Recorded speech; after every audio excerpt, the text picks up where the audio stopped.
Hello friends, कैसे हैं आप सब। आप सभी का आपके अपनी YouTube channel sociology with Sangeeta में मैं संगीता स्वागत करती हूं। और इस चैनल के माध्यम से हम लोग सोशियोलॉजी के कम्पिटिटिव एग्जाम की प्रिपरेशन करते हैं।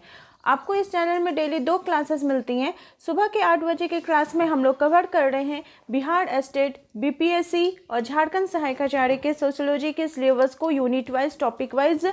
और आपका जो ये क्लास है डिवीज़न क्लास चल रहा है, जिसके अंतर्गत हम लोग सारे इम्पॉर्टेंट टॉपिक्स को कवर कर रहे हैं कि कैसे उनसे रिलेटेड क्वेश्चन पूछे जाते हैं। और रात के 8 बजे हम लोग कवर कर रहे हैं झारखंड लेडी सुपरवाइज़र और सीडीपीओ के सिलेबस को, क्योंकि ये इन दोनों का सिलेबस सेम है। तो जो भी स्टूडेंट्स चैनल पर नए हो, प्लीज़ आप लोग सब्सक्राइब कर ले और जो बेल आइकन है उसको प्रेस कर ले। इससे क्या होगा कि जो क्लास जब भी अपलोड होगा उसका नोटिफिकेशन आप तक पहुंच जाएगा। और ये सारे क्लासेस आपको सोशियोलॉजी के अपकमिंग एग्जाम के लिए आपके लिए बहुत ही ज़्यादा हेल्पफुल होने वाले हैं। आज का जो हमारा टॉपिक है वो है प्रमुख सामाजिक संस्थाएं। एक और बात कि जो भी स्टूडेंट्स पेड ग्रुप से जुड़ना चाहते हैं उसका प्रोसेस डिस्क्रिप्शन बॉक्स में दिया हुआ है। अगर आप उसको नहीं समझ पा रहे हैं तो कॉन्टैक्ट नंबर भी दिया हुआ है, आप उस पर कॉन्टैक्ट करके नोट्स को परचेस कर सकते हैं। और टेलीग्राम पर आपका शाम के 7 बजे जो क्यूज होता है उसमें भी पार्टिसिपेट कर सकते हैं, क्योंकि वो जो क्यूज होता है जो भी स्टूडेंट पेड ग्रुप से जुड़ते हैं उनके लिए क्यूज फ्री रहता है। अभी हम लोग यूनिट वाइज क्यूज कर रहे हैं। तो चलिए आज का स्टार्ट करते हैं। आज हमारा टॉपिक है प्रमुख सामाजिक संस्थाएं। प्रमुख सामाजिक संस्थाओं के अंतर्गत आज हम लोग देखेंगे परिवार, विवाह और धर्म से रिलेटेड किस प्रकार के क्वेश्चन पूछे जाते हैं।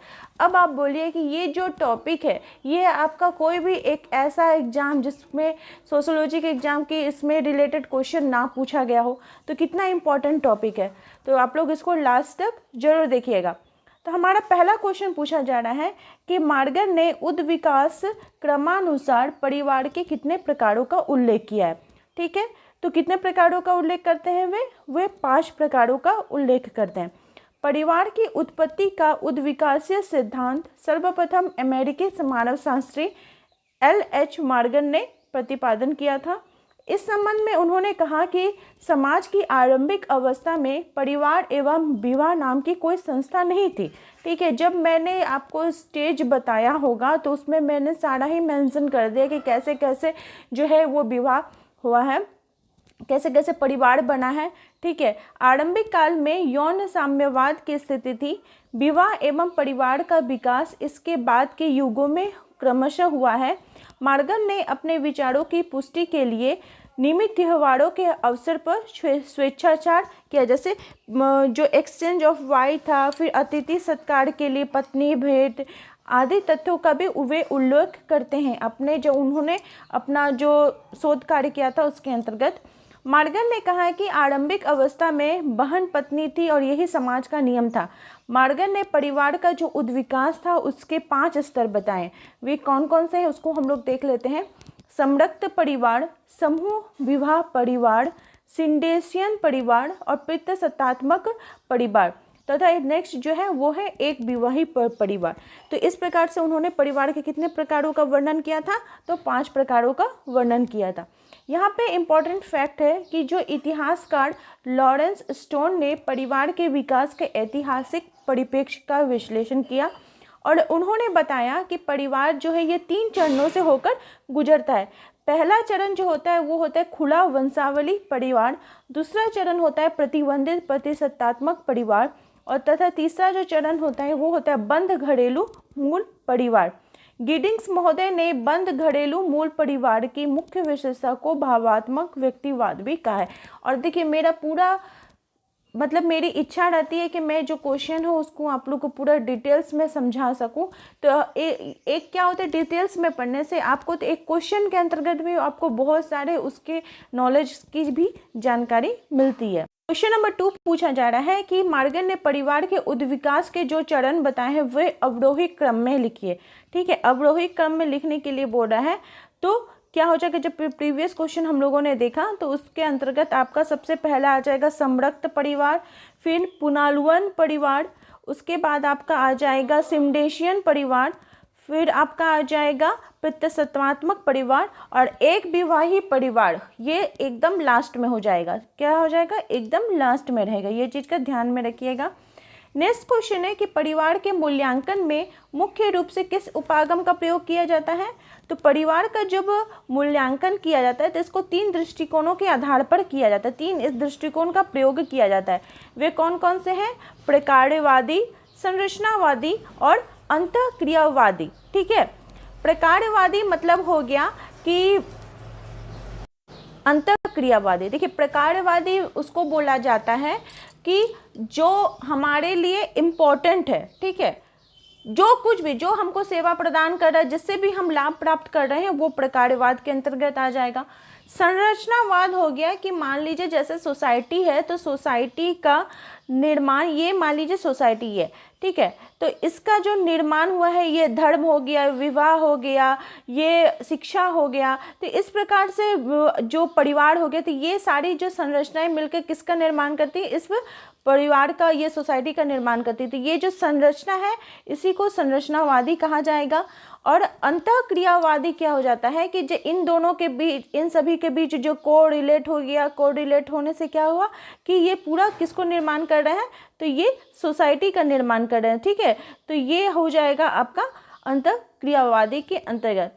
प्रकारवादी दृष्टिकोण के अंतर्गत परिवार को एक अपव्यवस्था माना गया है जिसमें परिवार पूरी सामाजिक व्यवस्था बनाए रखने में अपना योगदान देता है। सामाजिक व्यवस्था के विभिन्न अंग हो सकते हैं। परिवार के बीच प्रकार्यात्मक संबंध, परिवार के सदस्यों के प्रति विशिष्ट कार्य, ये सभी इसी के अंतर्गत आ जाएंगे। ठीक है, अंतर संबंध क्या होता है? देखिए, जैसे माता पिता, भाई बहन, चाचा चाची, ये सब क्या हुआ, एक दूसरे के साथ अंतःक्रिया करते हैं, अंतःक्रियावादी दृष्टिकोण अपनाते हैं। ठीक है, एक दूसरे से कोरिलेट होकर रहते हैं। ठीक है, एक दूसरे के जो सदस्य होते हैं परिवार के, वो अपने विचार, अपनी भाषा, अपने रीति रिवाजों को, प्रतीकों को समझते हैं, उसके अनुसार वह व्यवहार करते हैं। ठीक है, और उनका जो व्यवहार है ये अंतःक्रिया को प्रभावित भी करता है। तो ये सभी इसी के अंतर्गत आ जाएंगे। नेक्स्ट क्वेश्चन है कि आणविक परिवार तथा गृहस्थ परिवार का जो विभाजन है किसने किया है? तो आणविक परिवार और गृहस्थ परिवार का जो विभाजन है ये आपका जिम्मरमैन ने किया। किसने किया है? जिम्मरमैन ने किया है। जिम्मरमैन ने अपनी पुस्तक, उनकी जो पुस्तक का नाम है फैमिली एंड सिविलाइजेशन में पाश्चात्य परिवारों को ध्यान में रखकर 3 प्रकार के परिवारों की चर्चा की है। वे कौन कौन से हैं? न्यायशीता परिवार, अति लघु अथवा आणविक परिवार तथा गृहस्थ या घरेलू परिवार। अन्य इंपॉर्टेंट फैक्ट्स की तरफ देखते हैं तो मर्डक ने परिवार के 2 भागों में विभाजित किया था, स्वतंत्र मूल परिवार तथा मिश्रित परिवार। ये चीज़ भी ध्यान में रखिएगा। और आणविक ये सब की बात कौन करते हैं? तो जिम्मरमैन करते हैं। नेक्स्ट है कि परिवार के बाद व्यक्ति स्वयं निम्नलिखित में से किस परिवार की रचना करता है? तो विवाह के बाद, तो जो विवाह के बाद जो परिवार बनता है वो कैसा होता है? तो प्रजनन मूलक परिवार होता है। नाभिकीय या परिवार मूल की जो अवधारणा है ये सर्वप्रथम किनके द्वारा दी गई थी? तो मर्डक महोदय जी के द्वारा, जिसको न्यूक्लियर फैमिली भी बोला जा रहा है। परिवार को वार्नर ने 2 भागों में बांटा था। वार्नर महोदय कितने भागों में बांटते हैं? तो 2 भागों में, प्रभव या अनुकूलन परिवार, ठीक है, एवं प्रजनन परिवार। दोनों के बीच अंतर करते हुए गिडिंग्स महोदय बताते हैं कि प्रभव परिवार वो है जिसमें व्यक्ति जन्म लेता है, बच्चों के लिए उसके माता पिता का परिवार प्रभव परिवार कहा जाता है। मतलब जो बच्चे होते हैं जिस परिवार में जन्म लेते हैं, ठीक है, जो वहाँ पे उनके माता पिता रहते हैं, वो उसको प्रभव परिवार बोला जाता है।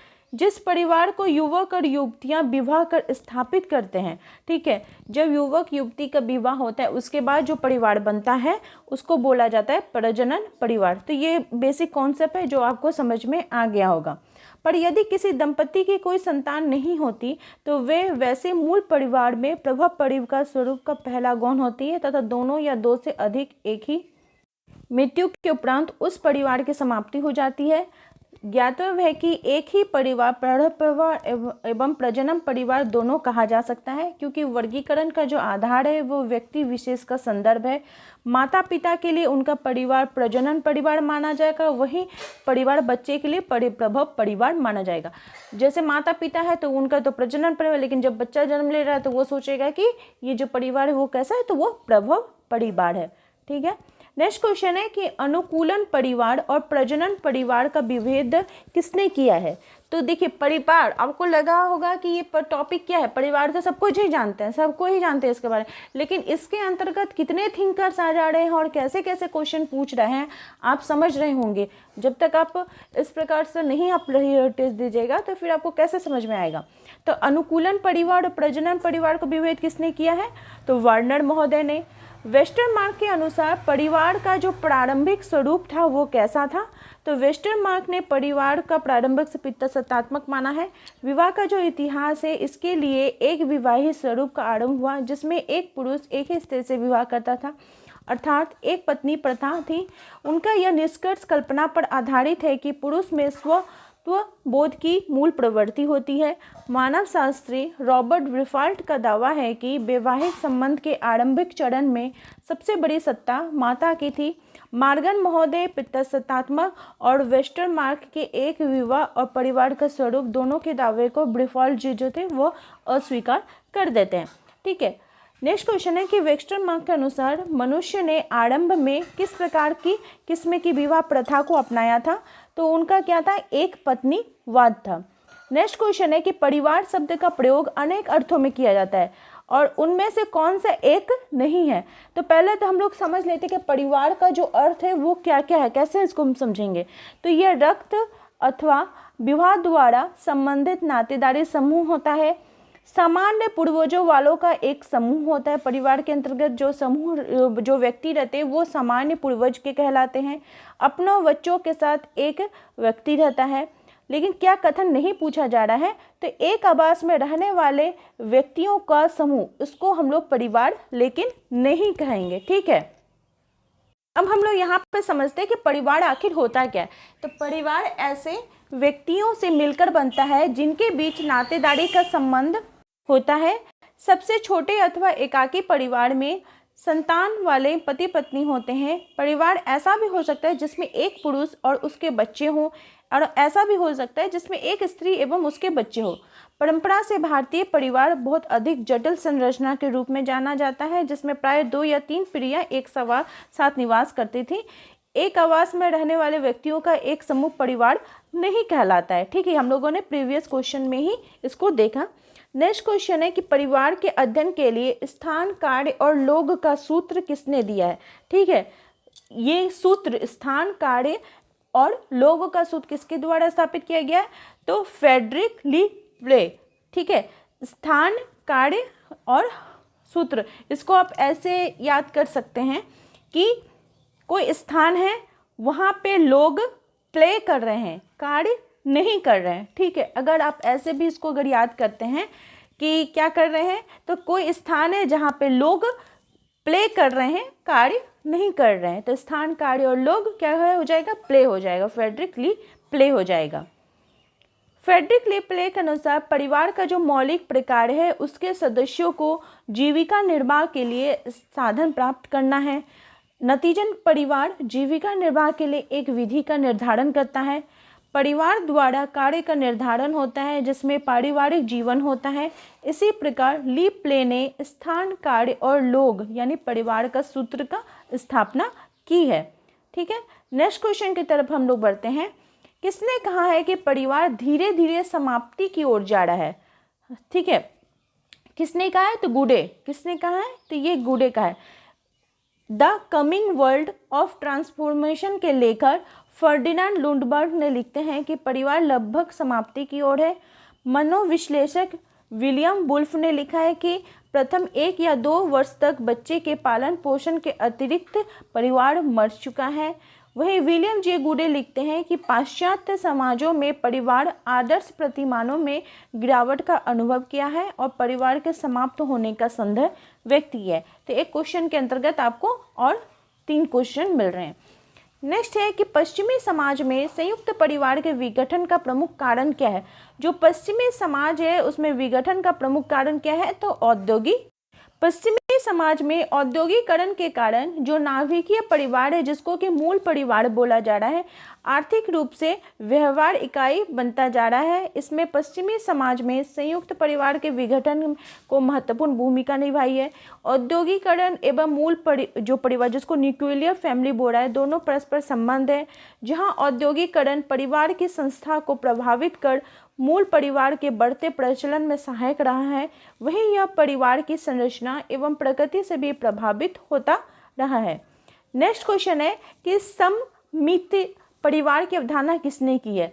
सममित परिवार की अवधारणा यंग तथा विल्माट ने की है। किसने की? यंग तथा विल्माट ने की है। वर्ष 1970 में लगभग 2000 परिवारों के एक प्रतिदर्श के आधार पर एक सर्वेक्षण के द्वारा परिवार का जो रूप हमारे सामने आया, उसी के लिए यंग तथा विल्माट ने सिमेट्रिकल फैमिली यानी सममित परिवार की संकल्पना दी थी। अब है कि इसका अर्थ क्या है? तो सिमेट्री का अर्थ है एक ऐसी व्यवस्था से है जिसके सभी अंग या भाग समान होते हैं।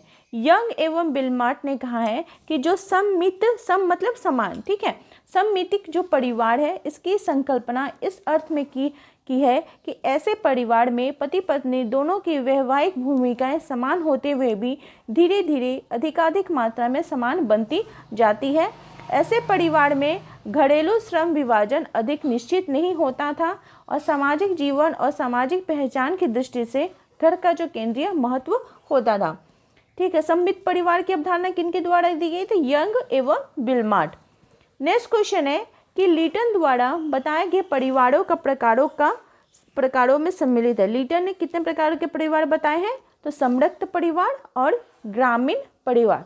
ठीक है, लीटन महोदय ने परिवार के 2 प्रकार बताए हैं, संरक्त परिवार एवं विवाह संबंधी परिवार।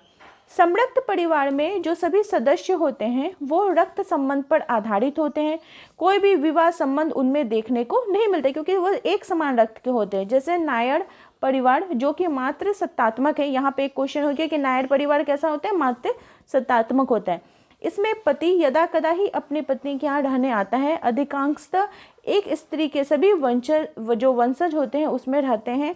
ऐसे परिवारों में रक्त संबंधी एवं विवाह संबंधी दोनों ही साथ साथ रहते हैं, परंतु मुख्य जोर रक्त संबंध पर ही दिया जाता है। वर्तमान समाज में पाए जाने वाले एक विवाही परिवार जिसमें स्त्री व पुरुष सांसद रहते हैं, उनको विवाह संबंधी परिवार कहा जाता है। नेक्स्ट क्वेश्चन है कि दक्षिण भारत में पितृवंशागत संयुक्त परिवार जो कि कुब्स में पाए जाते हैं, उन्हें क्या कहा जाता है?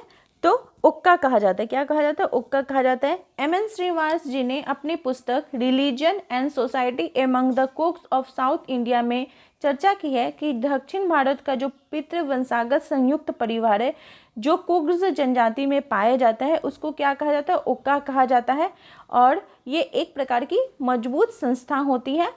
नेक्स्ट क्वेश्चन है कि परिवार का सर्वाधिक आवश्यक सामाजिक क्या है? तो संतानोत्पत्ति एवं संतान का पालन पोषण करना इसका महत्वपूर्ण कार्य है। किंग्सले डेविस ने अपनी उनकी पुस्तक का नाम क्या था? ह्यूमन सोसाइटी, और W.J. मूर की पुस्तक का नाम था द फैमिली में परिवार के सामाजिक कार्यों का उल्लेख इस प्रकार किया है कि प्रजनन कार्य अर्थात संतानोत्पत्ति और उनका पालन पोषण, परिवार के सदस्यों की देखभाल, व्यक्तियों को सामाजिक परिस्थिति प्रदान करना, बच्चों का परिवार के अंतर्गत सामाजिकरण करना, परिवार के सदस्यों का सामाजिक नियंत्रण रहना और एक दूसरे के साथ वे आर्थिक कार्य करते हैं। ये किसमें किया गया है? तो किंग्सले डेविस का ह्यूमन सोसाइटी और आपका W.J. मूर का द फैमिली। ठीक है, नेक्स्ट क्वेश्चन है कि ऐसा विश्वास, कथन और कारण दिए गए हैं। बोल रहे हैं कि कथन है कि ऐसा विश्वास किया जाता है कि संस्था निर्माण का चक्र परिवार से प्रारंभ किया है क्योंकि आधुनिक परिवार संस्था विहीन है। तो इसमें आपको चूज करना है।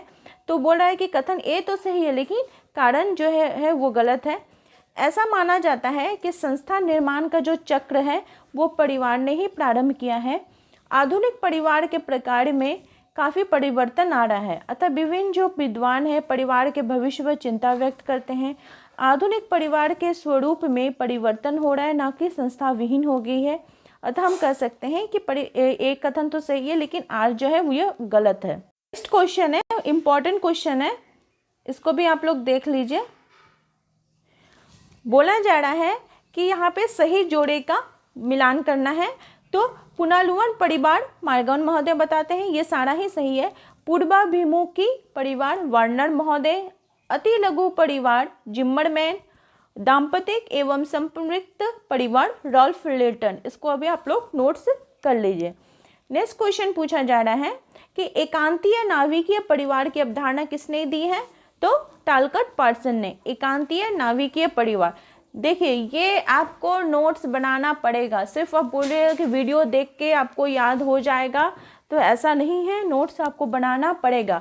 और जो भी स्टूडेंट्स पेड ग्रुप से जुड़े हुए हैं उनको तो मैं नोट्स ऑलरेडी प्रोवाइड करते ही रह रही हूँ। फिर भी अगर आपको ज़रूरत है कि मैम परिवार का एक शॉर्ट नोट्स टाइप का दे दीजिए, तो मुझे आप लोग कमेंट कीजिएगा, तो मैं पेड ग्रुप में फिर से सेंड कर दूँगी। लेकिन आप लोग को कमेंट करना पड़ेगा, क्योंकि मैं भी देखना चाहती हूँ कि आप लोग भी एक्टिव हैं, जुड़े हुए हैं मेरे साथ, तभी। तो एकांतीय नाभिकीय परिवार टालकट पर्सन्स जी, ठीक है। परिवार समाज की मूल इकाई है। यद्यपि सामाजिक वैज्ञानिकों ने पारिवारिक संरचना एवं संगठन के विभिन्न स्वरूपों का बहुत अध्ययन किया है, किंतु फिर भी वह एक ऐसा व्यापक संस्कृति रहित सामान्यकृत स्वरूप विकसित करने में कठिनाई का अनुभव करते हैं, जो कि विभिन्न प्रकार के समाजों के परिवारों पर लागू होता है। नेक्स्ट क्वेश्चन है कि किसने कहा है कि परिवार एक सार्वभौमिक संस्था है? तो किसने कहा है? कथन से रिलेटेड भी एग्जाम में क्वेश्चन पूछे जाते हैं। तो किसने कहा है? जीपी मर्डॉक ने। क्या कहा है? कि परिवार एक सार्वभौमिक संस्था है। अब आपको यहाँ पे ऐसा भी क्वेश्चन पूछ सकता है कि सोशल स्ट्रक्चर पुस्तक किसकी है? तो जीपी मर्डॉक की है। 250 समाजों का अध्ययन किसने किया था? तो जीपी मर्डॉक ने किया था। और जीपी मर्डॉक ने अपनी पुस्तक सोशल स्ट्रक्चर में जब 250 समाजों का वे अध्ययन करते हैं, तो परिवार को एक सार्वभौमिक संस्था मानते हैं तथा बताते हैं कि प्रत्येक समाज में परिवार का कोई न कोई रूप अवश्य पाया जाता है, जिसमें कम से कम 2 व्यक्तियों में स्वीकृत यौन संबंध भी देखने को मिलते हैं।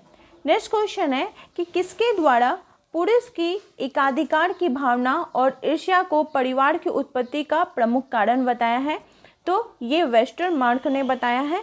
वेस्टरमार्क की पुस्तक का नाम है हिस्ट्री ऑफ ह्यूमन मैरिज, यानी मानव विवाह का इतिहास। इसमें वे बताते हैं कि पुरुष की एकाधिकार की जो भावना है और ईर्ष्या को परिवार की उत्पत्ति का प्रमुख कारण बताया गया है।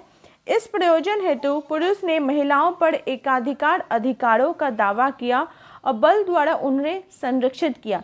ये प्रथा तब तक चली जब तक कि रिवाजों ने परिवार रूपी संस्थाओं में स्थापना नहीं की थी। वेस्टरमार्क से अलग ब्रिफाल्ट महोदय बताते हैं कि संस्कृतिकरण जब परिवार रूपी संस्था अस्तित्व में आई है, तभी मातृतंत्र ही यहाँ पे मौजूद थी। नेक्स्ट क्वेश्चन है कि परिवार की उत्पत्ति का प्रत्यसत्तात्मक सिद्धांत किसने प्रतिपादन किया है? तो किसने दिया है? सर हेनरी मैन ने किया है। 1861 में सर हेनरी मैन ने विश्व के विभिन्न समाजों का अध्ययन के आधार पर शास्त्रीय सिद्धांत को वे आगे बढ़ाते हैं और कहते हैं कि परिवार का जो प्रारंभिक रूप है न केवल पितृसत्तात्मक था, वरन पितृ स्थानीय एवं पितृ वंशीय भी था। भारत इसका सबसे अच्छा उदाहरण है। हम लोग उसको देख सकते हैं कि हमारे सोसाइटी ऐसा ही देखने को मिलता है। नेक्स्ट है कि मध्य युग में परिवार निष्पादित करता था। तो क्या मध्य युग में क्या करता था? तो ये शैक्षिक कार्य, आर्थिक कार्य, धार्मिक कार्य, ये सभी को करता था। अब हम लोग देखेंगे विवाह से संबंधित। निम्नांकित भारतीय समाजशास्त्रियों में से किसने विवाह और परिवार का सघन अध्ययन किया है? तो किसने विवाह का अध्ययन किया है? के.एम. कपाडिया ने किया है। और इसके आधार पर उन्होंने अपनी पुस्तक विवाह और परिवार यानी marriage and family in India नामक पुस्तक की भी रचना की थी। नेक्स्ट क्वेश्चन है कि ऐसी कौन सी सामाजिक संस्था है जो यौन संबंधों को नियमितता एवं वैधता प्रदान करते हुए उनसे उत्पन्न संतानों को समाज में उचित स्थान देती है? तो वो कौन सा हो जाएगा? उसको विवाह कहा जाता है। नेक्स्ट क्वेश्चन है कि 250 समाजों का अध्ययन किनके द्वारा किया गया था? तो मर्डॉक जी के द्वारा किया गया था। हम लोगों ने प्रीवियस क्वेश्चन में ही इसको देखा। यहाँ पे एक इम्पॉर्टेंट फैक्ट भी आप लोग देख लीजिए कि मर्डॉक जब 250 समाजों का अध्ययन करते हैं तो इसके आधार पर विवाह के वे 3 उद्देश्य का भी उल्लेख करते हैं। तो वे 3 उद्देश्य क्या है? यौन संतुष्टि, आर्थिक सहयोग एवं संतानों का सामाजिकरण एवं पालन पोषण। इसको भी याद रखिएगा। नेक्स्ट है कि विवाह का स्वरूप अंततः निश्चित होता है। कैसे? जनसंख्या में लिंगों का अनुपात के द्वारा ये निश्चित होता है। अब यहाँ पे एक चीज देखने की है कि लिंगानुपात की जो बात आई है, तो जनगणना के आधार पर 2011 की जो जनगणना हुई थी, तो हम लोग का तो लास्ट वही हुआ था। तो भारत का जो लिंगानुपात है 1000 पुरुषों में 943 महिलाएं हैं, और सबसे ज़्यादा सर्वाधिक लिंगानुपात केरल का 1084 है, और न्यूनतम अगर पूछा जाए तो हरियाणा का है 879 है। उत्तर प्रदेश का जो लिंगानुपात है वो 1912 है, और उत्तर प्रदेश में सर्वाधिक लिंगानुपात जो है वो जौनपुर 1024 तथा न्यूनतम गौतम बुद्ध नगर 1851 में। ये तो उत्तर प्रदेश का बात हो गया। हम लोग यहाँ पे तैयारी कर रहे हैं बिहार और झारखंड का। तो आज का आप लोगों का क्वेश्चन है कि बिहार का लिंगानुपात 2011 की जनगणना के अनुसार क्या था और आपका क्या है, और झारखंड का भी क्या है। बिहार और झारखंड का दोनों ही आप लोग कमेंट करके मुझे जरूर बताइए।